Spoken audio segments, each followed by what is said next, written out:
우리 하나님을 사랑하시면 아멘 하십시다. 오늘도 예배하는 여러분 모두에게 주님의 평화가 함께하기를 주 이름으로 축원합니다. 앞에서 한번 인사하십니다. 하나님은 사랑이십니다. 오늘도 당신을 사랑하십니다. 항상 사랑하십니다. 할렐루야. 저희산 기도할 때 보니까 여러분들이 아멘 하면 큰일 나는 줄 알고 아멘을 안 하려고 입을 꼭 다물고 있는 것 같아. 아멘 하면 큰일 나요? 따라합니다. 아멘 하면 하나님께 영광, 예배는 풍성해지고 나에게는 더 큰 은혜가 임한다. 아멘. 아멘. 옆 사람과 인사합니다. 아멘 하면 더 큰 은혜가 옵니다. 입 꼭 다물고 계시면 오는 건 졸음밖에 없어. 마귀밖에 없어요. 자꾸만 응답을 하시고 대답을 하셔야지. 할렐루야. 우리 안복순 지사님 경기기간 끝나고 이렇게 오셔서 감사하고, 또 영견 지사님 오랜만에 또 이렇게 오셔서 감사하고 환영하고 축복합니다. 지난주에는 우리가 그 트롯 찬양으로 알려졌었던 장향이 우리 자매님의 짧은 영상을 좀 보았지요. 기억나시나요? 힘든 환경에서 자랐고 청소년기에 잠깐 일탈도 있었지만 스스로 그래도 내 힘으로 나는 잘 살아왔어, 이런 의로움이 굉장히 강했었다. 그런 자기 자신을 하나님 자리에 올려놓고 굉장히 우상시 여기며 살았다. 그렇게 세상에서 천국을 꿈꾸며 살아가고 있었지만 잘 안 되었다. 트롯 가수도 잘 안 되었고 뮤지컬 배우도 잘 안 되었고, 주변에서는 자꾸만 너 요즘 뭐하냐, 트롯 앨범은 도대체 언제 나오냐 물어보고, 그때 들어왔던 생각이 이 정도 했는데도 안 되면 나는 안 되는가 보다. 다 포기하고 오빠가 있는 미국으로 가려고. 그러던 차에 어떤 말씀, 마태복음 9장 37절에 추수할 것은 많으나 일꾼은 적으니, 이 말씀이 어떻게 들어왔는가? 아는 말씀이고 들은 말씀인데 그날따라 큰 나팔 소리로 자기 와서 피수처럼 꽂히더라는 거예요.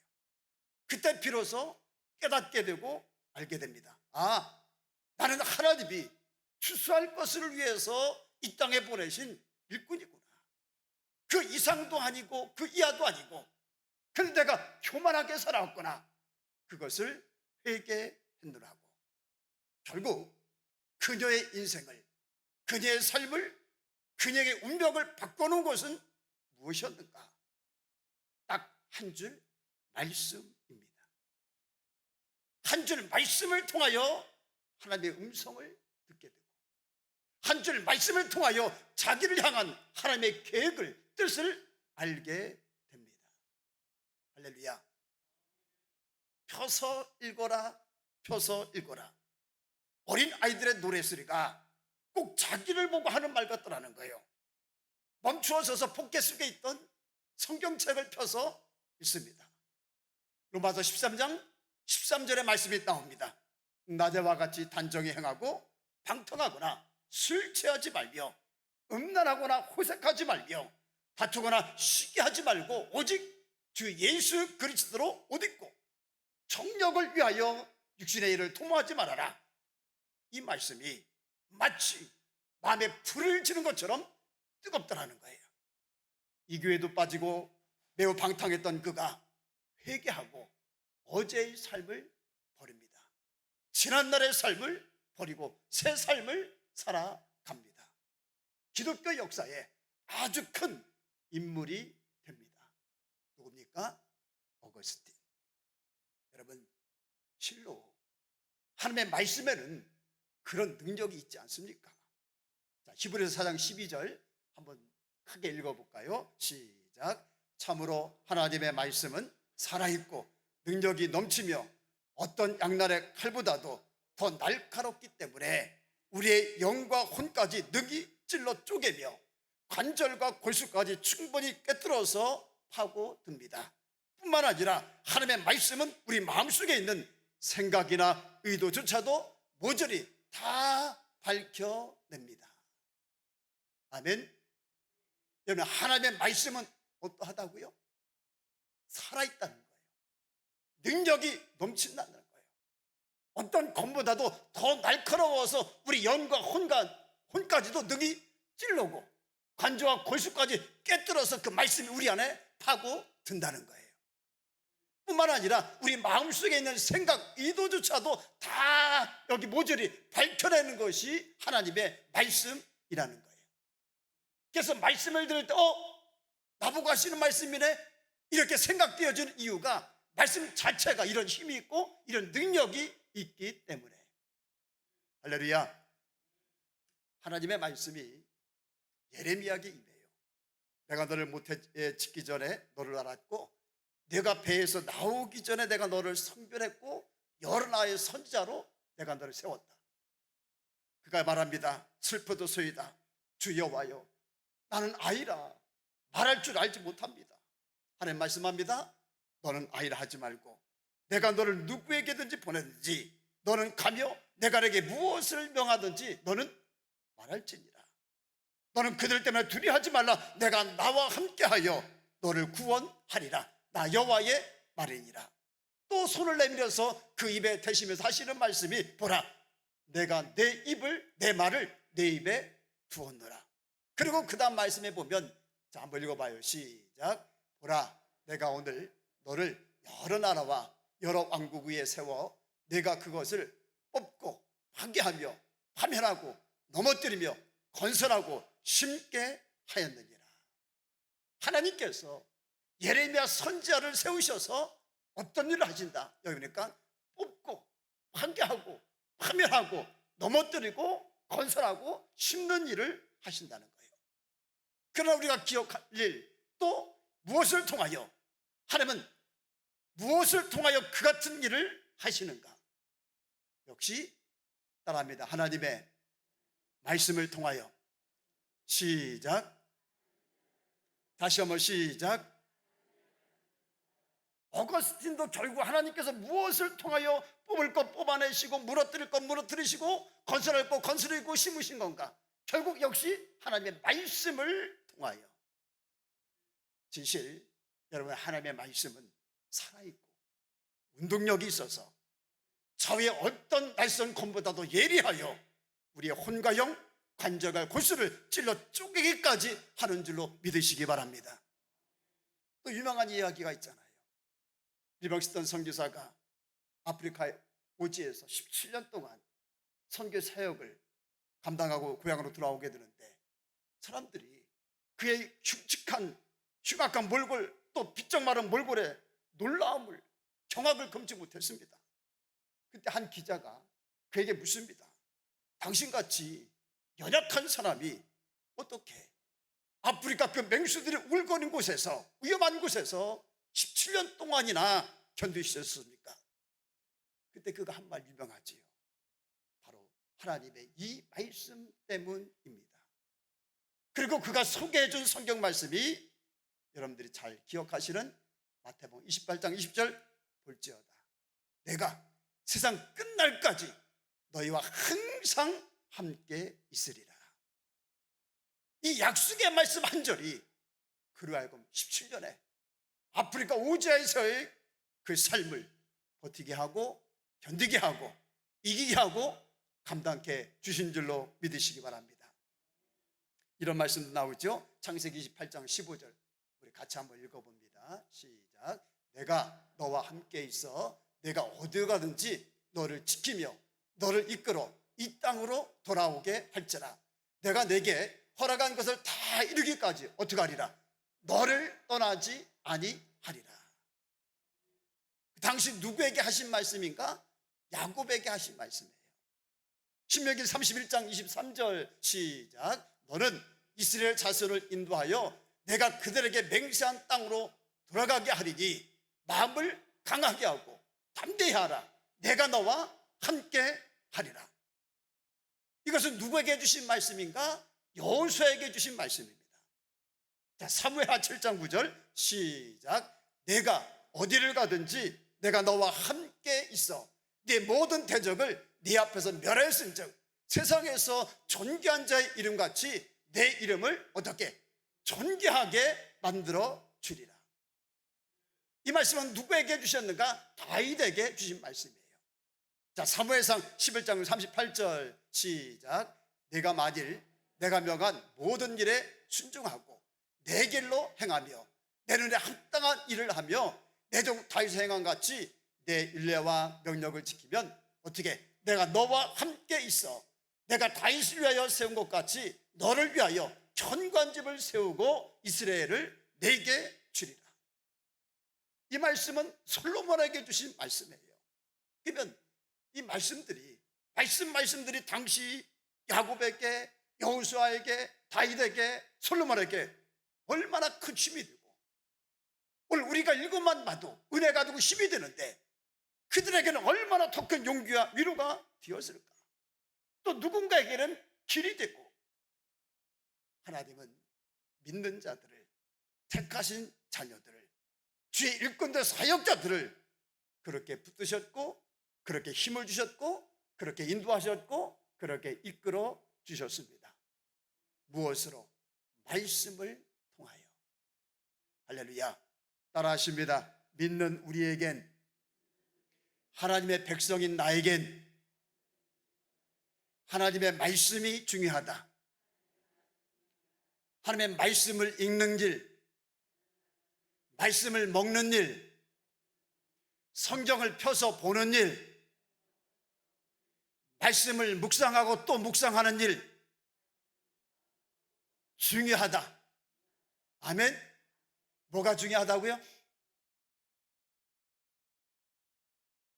여호와여 넉넉하오니 지금 내 생명을 거두어 주옵소서. 난 내 조상보다 낫지 못합니다.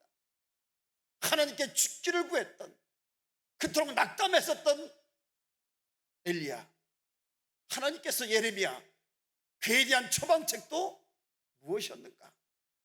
로뎀나무 아래에 누워 자더니 천사가 그를 어루만지며 그에게 이르되, 따라합니다. 일어나서 먹으라. 일어나서 먹으라. 보니까 머리맡에 뭐가 있었습니까? 숯불에 구운 떡과 물 한 병이 있었습니다. 오늘 우리에게 떡은 무엇입니까? 영혼의 양식, 밥은 뭐라고 했지요? 한번 따라합니다. 말씀은 떡이다. 말씀은 밥이다. 시작. 그래서 안 먹으면, 굶으면 죽잖아요. 힘이 없잖아요. 아무것도 할 수 없고 길을 갈 수도 없고. 그래서 열왕기상 19장 8절, 이에 일어나 먹고 마시고 그 음식물의 힘을 의지하여 40주 40년을 가서 어디에 이르느니라? 하나님의 산 호렙에 이르니라.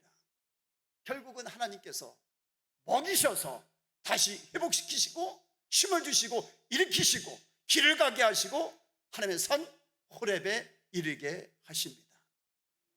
오늘 읽은 말씀 15절 보니까 이렇게 얘기합니다. 함께 먹는 사람 중에 하나가 이 말을 듣고 이르되, 무릇 하나님의 나라에서, 시작. 다시 한번요. 시작. 하나님 나라에서는 누가 복이 있다고요? 따라합니다. 떡을 먹는 자가 복되도다. 떡을 먹는 자가 복되도다. 시작. 묻습니다. 지난 한 주간 여러분 떡 잘 잡수셨나요? 매일매일 떡 잡수셨어요? 어떤 떡이 맛있었습니까? 어떤 떡이 은혜가 되셨고 어떤 떡이 마음에 와닿으셨습니까? 우리 이은희 지사님 어떻게 떡 잘 잡수셨어? 한 주간? 그저 웃고만 있지요. 김계영 권사님 어떻게 한 주간 떡 잘 잡수셨어요? 큐티 하셨어요? 권사님 어느 시간대 하셔요? 아침에 하시는구나. 이영애 권사님 떡 좀 잡수셨어요? 조금 먹으셨어요. 얼만큼? 요만큼? 다음 주는 얼만큼 드실래요? 아니요, 많이 먹으면 배탈 나서 안 돼.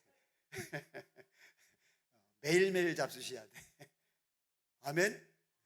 다음 주에 또 권사님 물어볼 거예요. 매일매일 잡수셔야 됩니다. 여러분, 누가복음 22장 66절 보니까요, 날이 밝자 백성들의 장로들 곧 대제사장들과 율법학자들이 공회를 소집했고 예수께서 그들 앞에 끌려가셨습니다. 그리고 그 다음 절에 보니까 그들이 말했습니다. 내가 그리스도라면 그렇다고 우리에게 말해보아라. 예수께서 대답하셨습니다. 내가 너에게 말해도 너희는 믿지 않을 것이다. 지난 화요일 말씀 중에 한 부분인데요, 여기 보니까 대제사장과 율법학자가 나와요.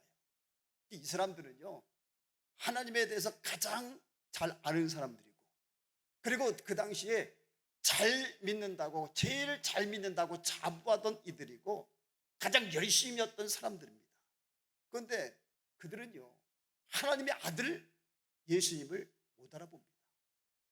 못 알아보니까 영접지 아니하고, 영접지 아니하는 정도가 아니라 예수님을 가장 힘들게 하고, 가장 아프게 하고, 가장 괴롭게 하는 그들, 결국에는 예수님을 죽이기까지 하는 그들이 되어지고 맙니다. 참 아이러니하지 않습니까?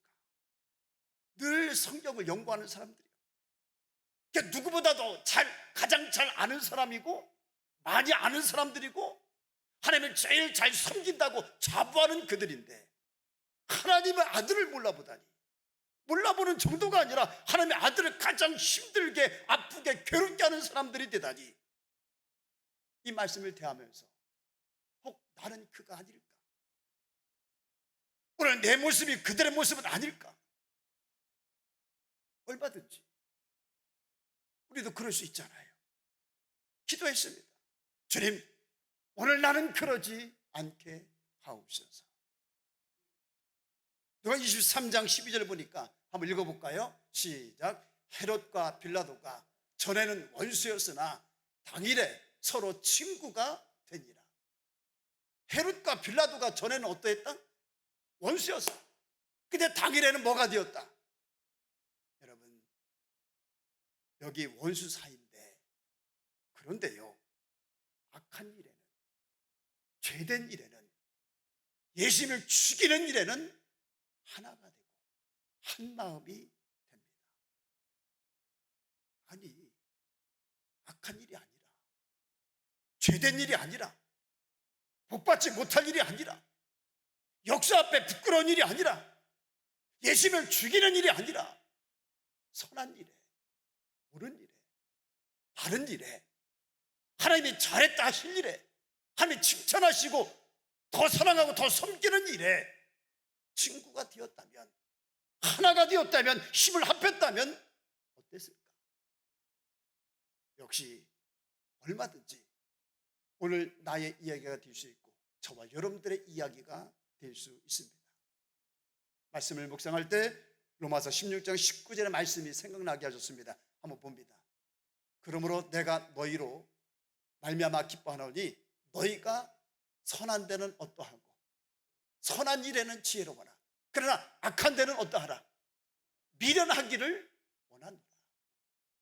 이게 반대가 되면 안 됩니다.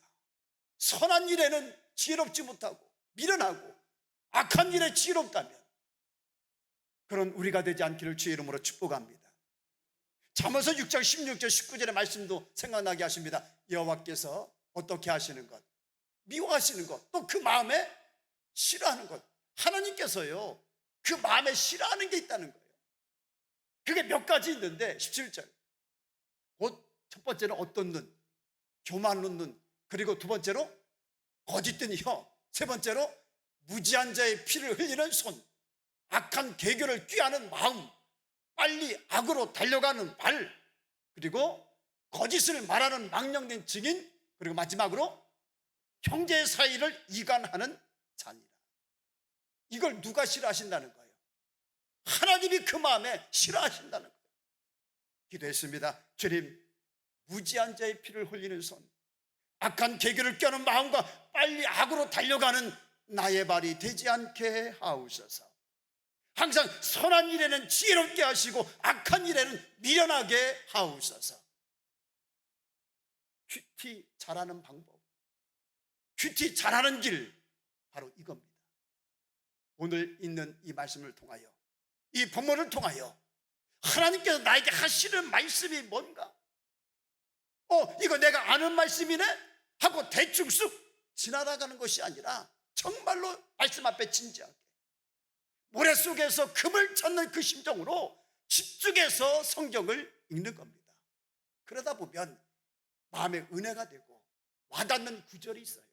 단어가 있습니다. 그거는 밑줄도 거보고 동그라미도 쳐보는 거예요. 또 읽다 보면 생각나는 게 하는 것들이 있습니다. 한 켠에 메모도 해보는 겁니다. 그리고 그것들을, 그 구절, 그 말씀을 몇 번이고 계속 묵상을 하는 겁니다. 그럴 때 큰 은혜가 우리에게 임하게 되어집니다. 무엇보다 여러분 들으신 대로, 그것 때문에 공부하신 대로 앞서서 기도해야 되는데, 따라합니다. 성령님, 이 시간 임하여 주옵소서. 깨달아지게 하여 주옵소서. 알게 하여 주옵소서. 성경을 읽기 전에 무엇하자?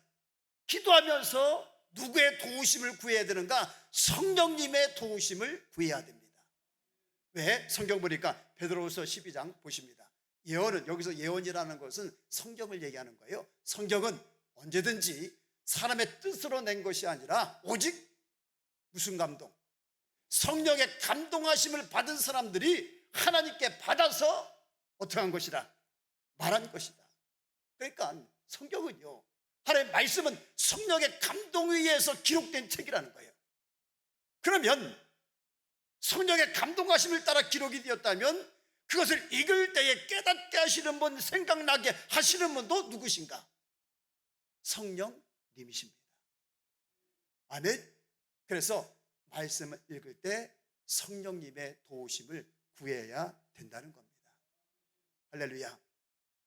이런 은혜가, 이런 역사가 있지요. 조금 여러분들에게 소개해드린 것처럼 오늘 본문 말씀을 읽는데 그 대제사장 율법학자의 모습이 꼭 오늘 나의 모습, 나를 두고 하는 말씀인 것 같고요. 또 예수님에게서 멀찌감치 떨어져서 있었던 그 베드로의 모습이 꼭 내 모습 같아요. 오늘 내가 보니까 그러고 있고 그렇게 믿음 생활을 하고 있어요. 바짝 붙어서 믿음 생활하는 것이 아니라 적당히 거리를 두고 내가 예수님을 지금 따르고 있습니다. 또 빌라도가 처음에는 양심적으로, 이성적으로 옳게 분별을 해요. 그래서 어떤 결론을 내리는가? 이 사람은 사형당할 만한 죄를 저지르지 않았다.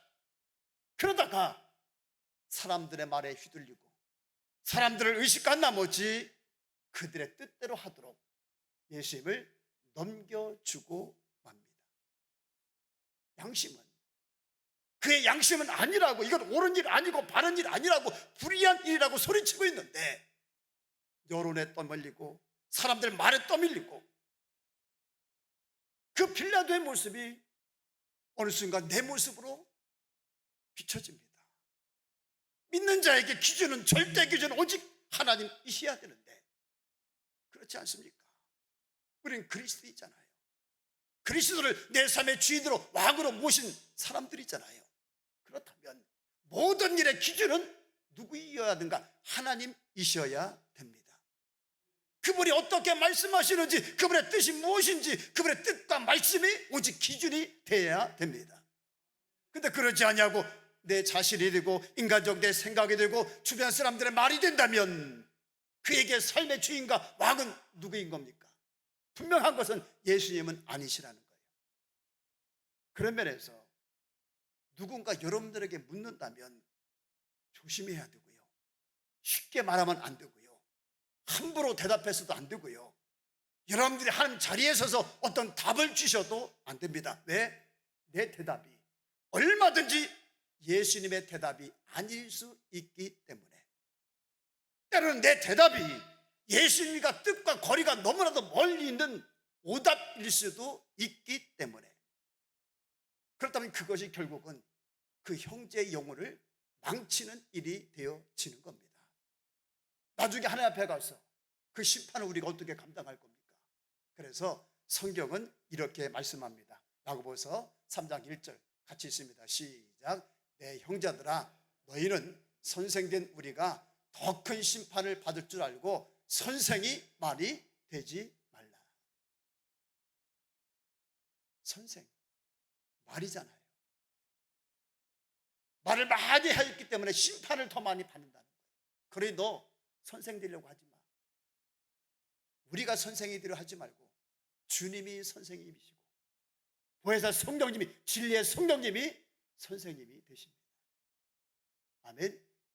옆에 분과 인사합시다. 선생이 되려 하지 맙시다. 왜요? 그 사람은 받을 심판이 많기 때문에 그렇다는 거예요. 어쨌든 여러분, 그 일을 하시는 분도 누구신가? 베드로의 모습 속에서, 또 대제사장과 율법학자의 모습에서, 빌라도의 모습 속에서 내 모습이 보여지고요.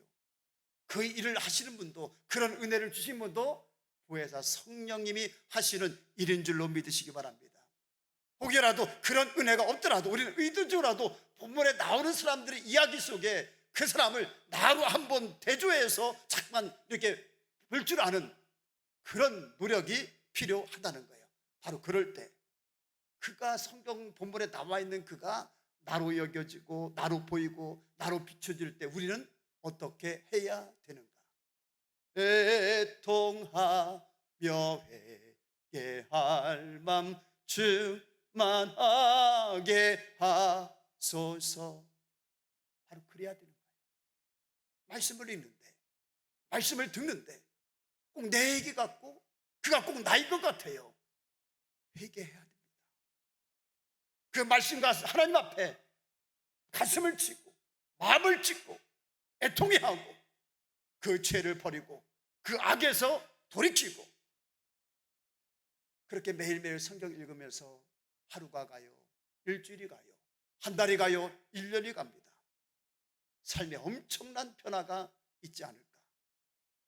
우리가 큐티하는 목적이고 큐티를 시작하는 이유입니다.